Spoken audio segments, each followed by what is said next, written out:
How many times in your life have you heard, oh, I wouldn't ever be friends with those people again after that happened to me? Or I can see why you're behaving like that because that happened. Or certainly there is no reason that you should forgive that person.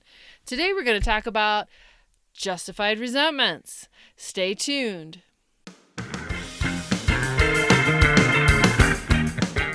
Real life for real families. Hurts, habits, and hang-ups happen in every family.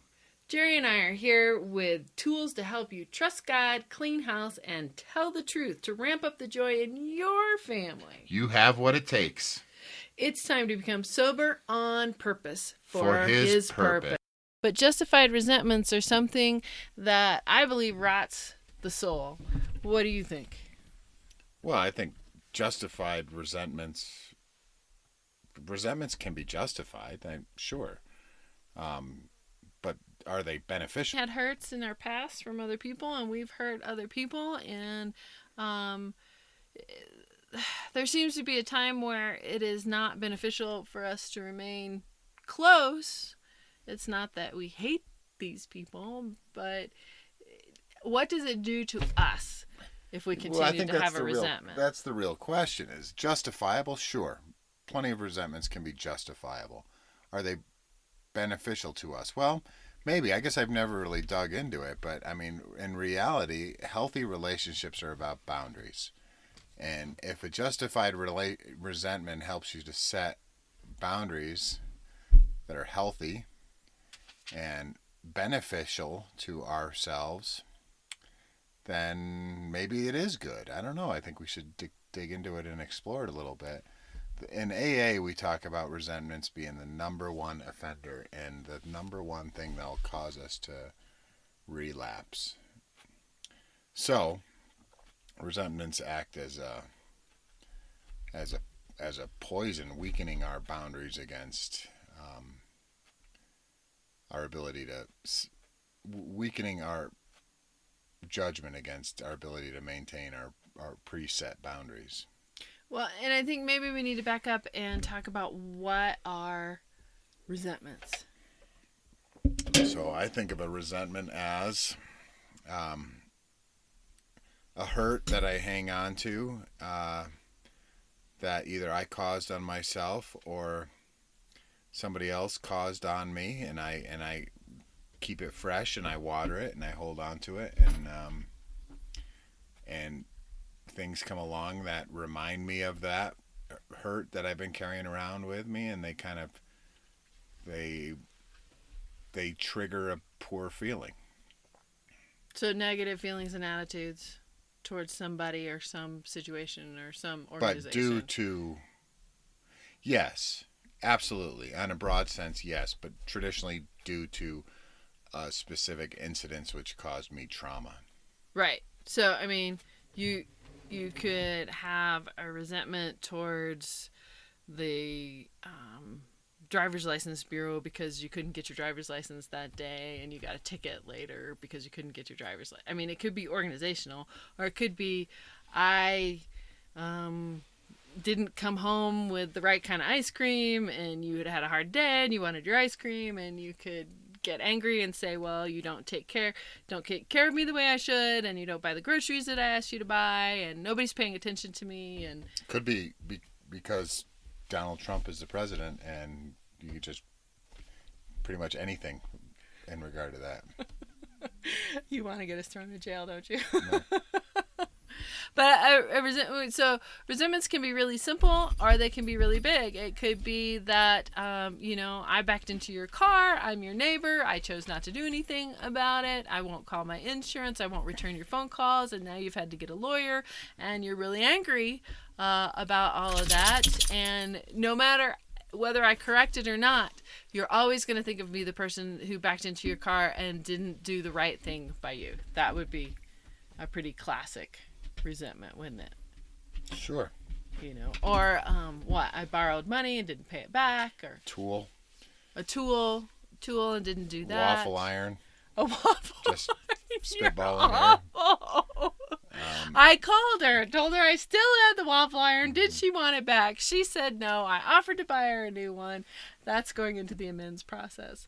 But those are what resentments are. So the question that we're really dealing with is, are there such things as justified resentment?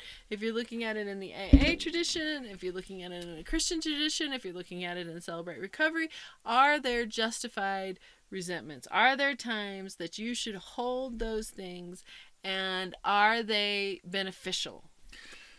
So I kind of just had a little epiphany while you were saying that. So I would say, my instinct is to say that there may be justifiable resentments. However, resentments as a whole are unhealthy because we just harbor damage that we're not willing to process, we're not willing to work through, and we're kind of holding on to that trigger point because it brings us pleasure. And as sick as that may sound, that happens. Well, let's back out.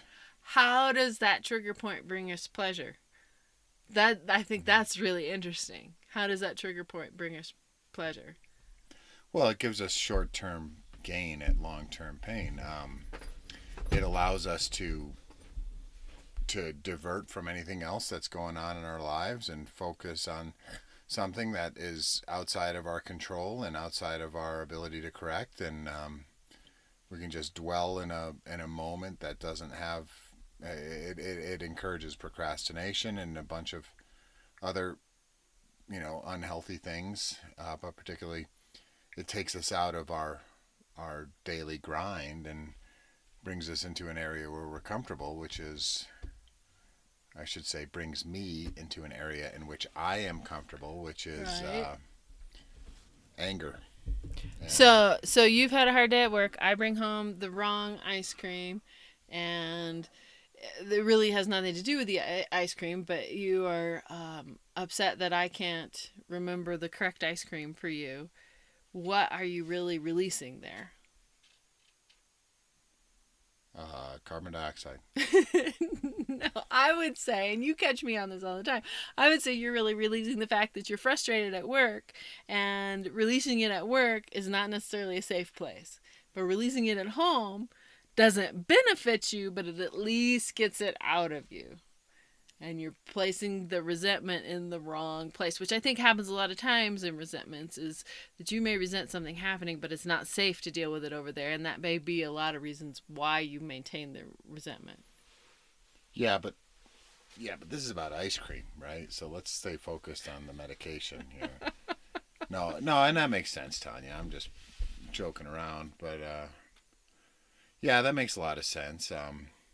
And in that situation, I would say that I was probably holding on to that frustration and waiting for a safe place to vent it and looking for an excuse to vent it. But I mean, maybe it would have been more, I think you would have made your point a little bit more solid if you didn't use something as justifiable as like the ice cream. Yeah. Well, and then so the thing that I've been looking at is also because the ice cream is a pretty big deal. Well, and there are justified resentments. You have the right to maintain. I mean, we all know what ice cream. Yes, I know. Yeah, so I know. And maybe picking something else. Grocery store was not carrying maybe it putting the other wrong day. octane gas in the car or something would have been better. Or on the dirt bike, I had to ask him. I had to ask Wesley which one to put in there. So we have the right to maintain the resentment. We absolutely have the right to maintain the resentment. And it may be justified. And it may be justified. The question is, does it benefit us? So one of the things when you get really serious, if there was an action of abuse or if there was an action of harm, you can be resentful for the rest of your life about that.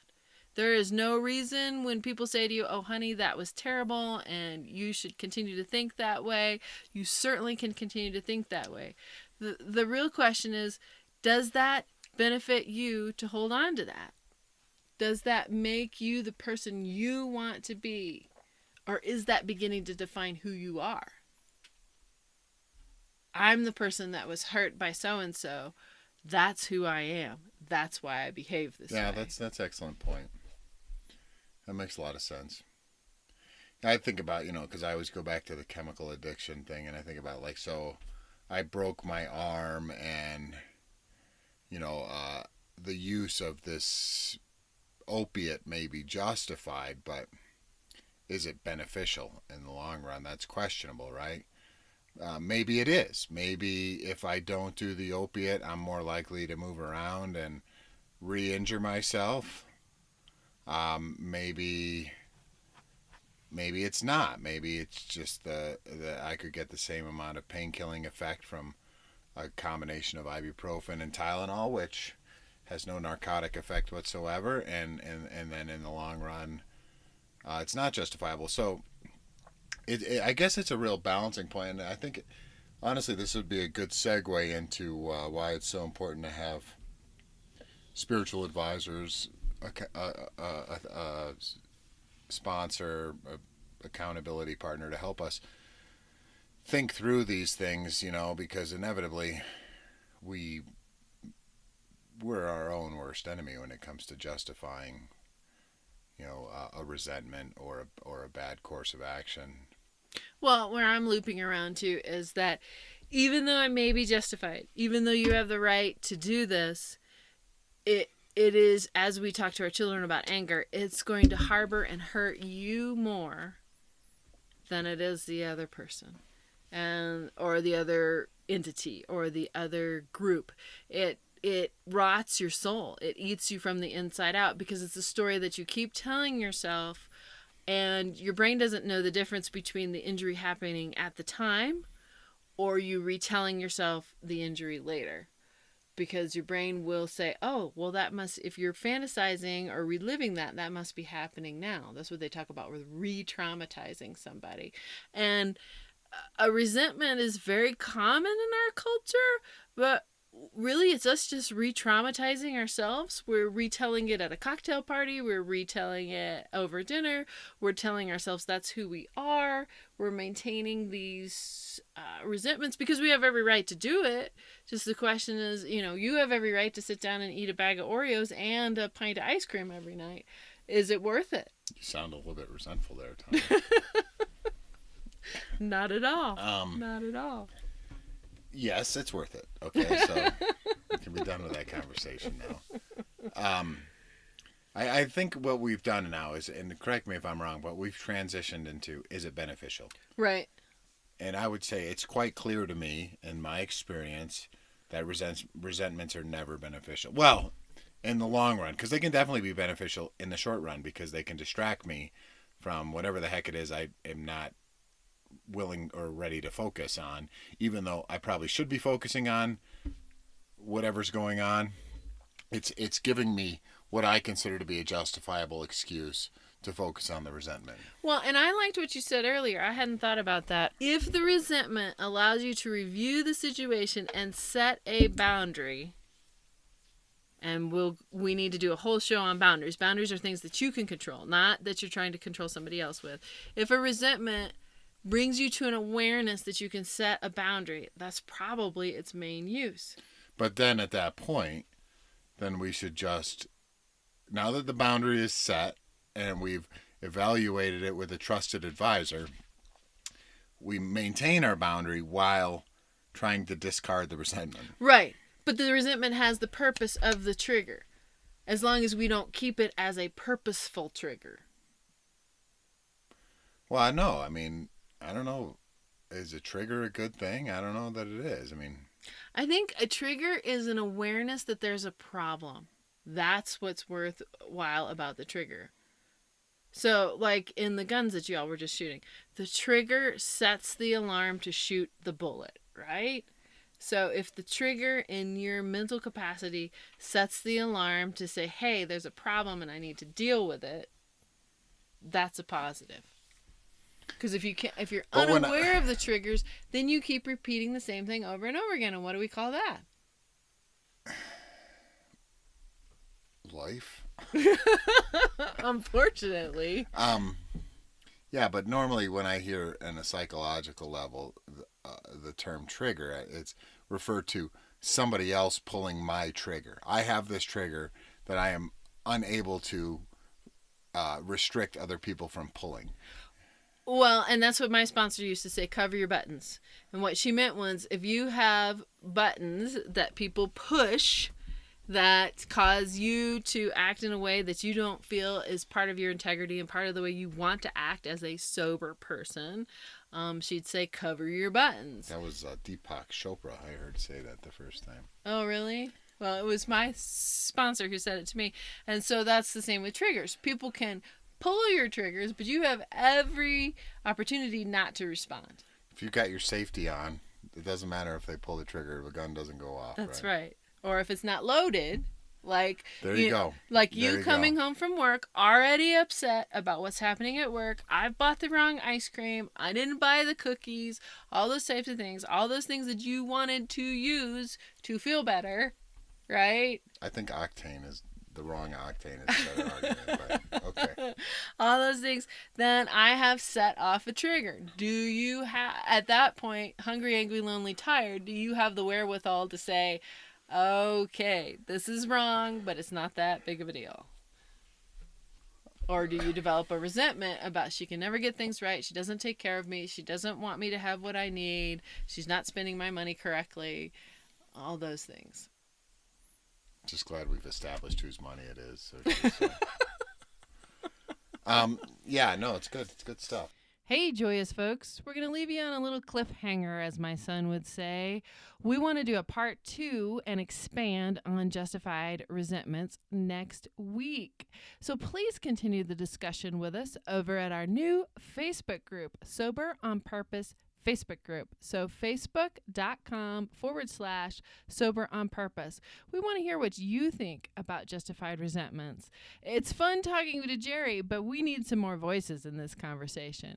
We also have an Instagram page, and The Joyous Family will have show notes on this show. So just click into episode 2 podcast show notes over on the Joyous Family blog and find them over there. And as always, we would love it if you would give a review and some stars on Stitcher or on iTunes. I'm iTunes, Jerry's Stitcher. We're again running a contest to see who gets the most reviews. So I would love it if you would come over to iTunes and just ignore Stitcher, okay? We look forward to seeing you next week, and both of us will be back. Thank you so much for listening. Be sure and hit those stars for us.